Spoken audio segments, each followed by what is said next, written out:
బైలెటరల్ pneumonia అంటే ఏమిటో మీకు తెలుసా? ఇది సాధారణ న్యూమోనియా కంటే ప్రమాదకరమైన స్థాయి. మన ఊపిరితిత్తుల రెండు వైపులా ఇన్ఫెక్షన్ వ్యాపిస్తే దాన్ని బైలెటరల్ న్యూమోనియా అంటారు. ఈ వ్యాధి సాధారణంగా బాక్టీరియా, వైరస్ లేదా ఫంగస్ వలన వస్తుంది. ముఖ్యంగా ఇమ్యూనిటీ తక్కువగా ఉన్నవారికి, వయస్సు ఎక్కువవారికి లేదా హృదయశ్వాస సంబంధిత సమస్యలు ఉన్నవారికి ప్రమాదం ఎక్కువగా ఉంటుంది.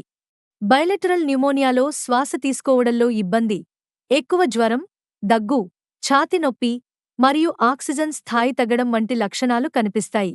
వెంటనే వైద్య సాయం తీసుకోకపోతే పరిస్థితి తీవ్రమవుతుంది.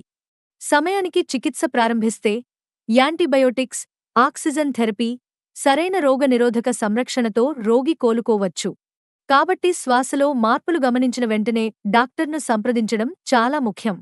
ఇలాంటి మరెన్నో ఆసక్తికరమైన సమాచారం కోసం మా ఛానల్ను సబ్స్క్రైబ్ చేసుకోండి.